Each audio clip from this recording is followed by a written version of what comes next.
Hi, welcome back. In this video, we're going to continue talking about the second derivative and concavity. Like in the first video, we're going to be looking at the graphs, where we're going to find the possible points of inflection, get our sign charts, and then go ahead and answer our questions. So here's an example very similar to the last one we did. We want to find out where the function here is concave up, concave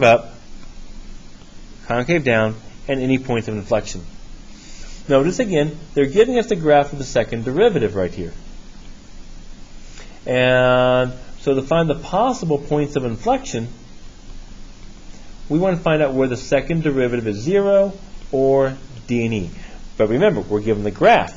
So if this is my second derivative, I know that the second derivative is positive above and the second derivative is negative below. And on the x-axis, the second derivative itself is just going to be 0 for us right there. So my possible points of inflection, just like in the last video, we're just looking for where it cuts on the x-axis. Take a look up here. We just found them where they're on the x-axis. And that's going to give us 0 and 3. There's only 2 this time.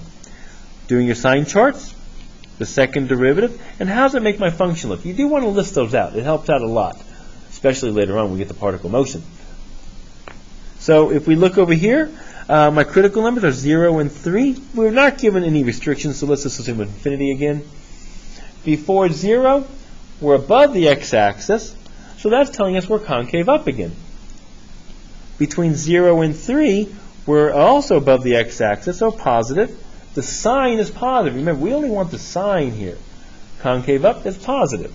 And after 3, we're below the x-axis, so we know that the values of my second derivative are negative. And that's what we're looking at. The values are negative there.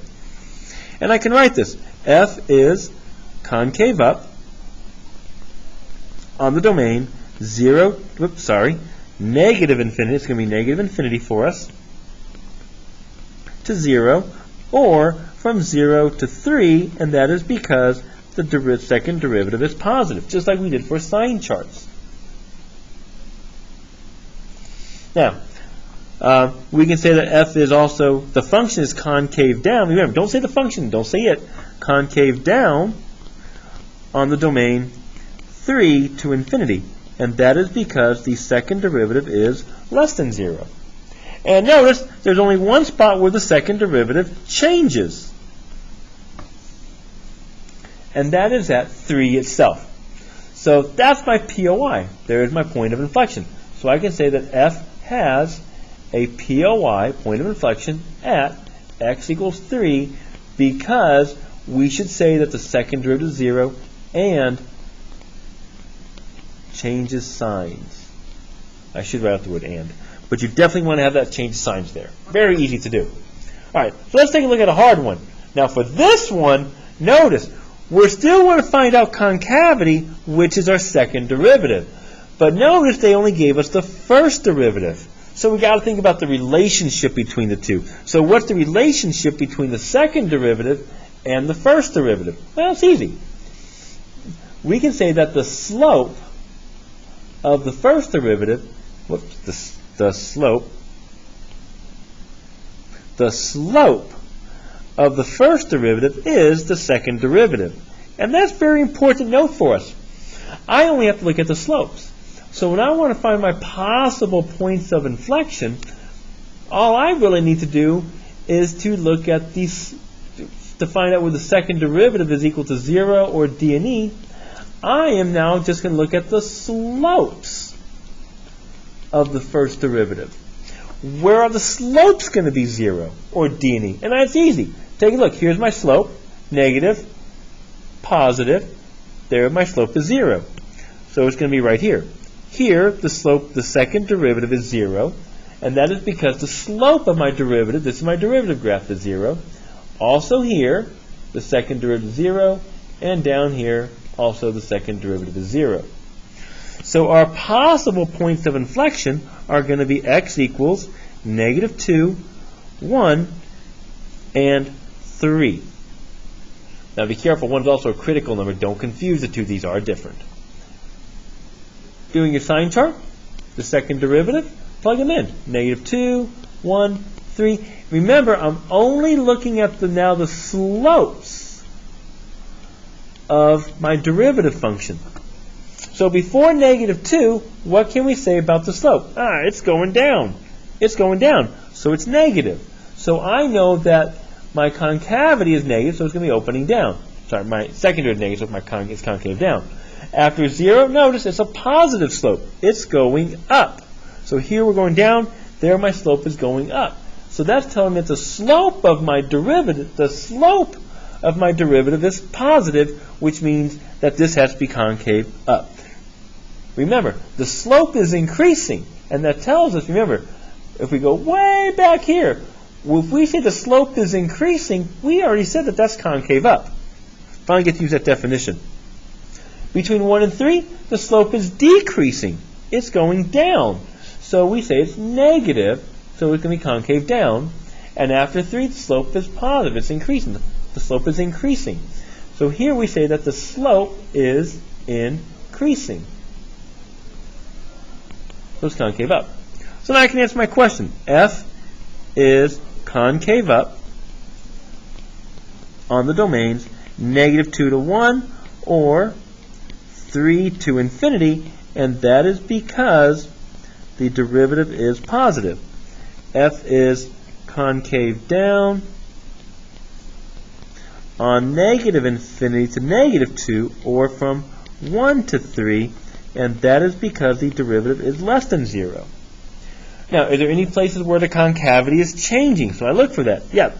Here, here, and here. So we actually have 3 POIs. So we can say that F has a POI at x equals, list them out, -2, 1, and 3, because the second derivative is 0 and changes signs. Make sure you put the phrase changes signs in there. Very big. All right, here's a fun one for us now. Given the graph of the derivative, again, the graph of the derivative, on what intervals is the graph both concave up and increasing? So in this case right here, we want to find out where is the second derivative positive and where is the first derivative also positive. To do this one, we're going to do something called a double sign chart. Dun, dun, dun. And it's easy. First, let's deal with the derivative. Where is the derivative 0? Remember, this is the graph of my derivative, so I know the derivative is going to be 0 here, here, and here. So my critical numbers, these are my critical numbers, are at 0, not 0, that's a terrible looking 1, 1, 2, 3, 4, and 5, 6, and 6. Next, I'm going to find my possible points of inflection. X equals, now remember, this is where the slope of the derivative is 0 or D and E. And that's here at 1,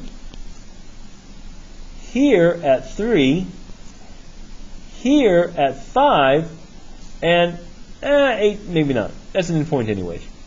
And now what I'm going to do? I'm going to do this. This is called a double sign chart. Now we do have a domain restriction on this one, so we can go from 0, it looks like, to 8. If we stop at 8.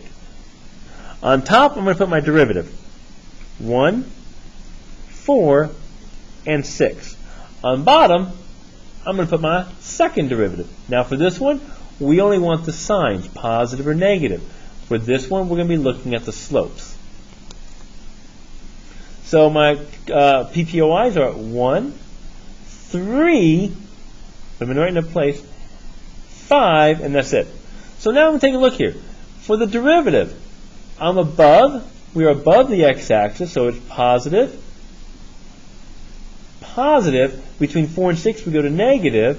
And then between 6 and 8, positive. For the second derivative, now I'm looking at the slopes. The slope is negative. The slope is positive. The slope is negative. And the slope is positive. So what am I looking for? Where is the second derivative positive? Here and here. And the first derivative is also positive. So I want to find out where they're both positive. We want both, and let's go to write down the answer. Because the second derivative is positive and the first derivative is positive. We want to find the region where they're both positive. It looks to be here and here. And I can write that down. So we're going to say on the domains 1 to 3 or 6 to 8, and that is because they're both positive. I hope you enjoyed the video. I will see you all later. Bye-bye.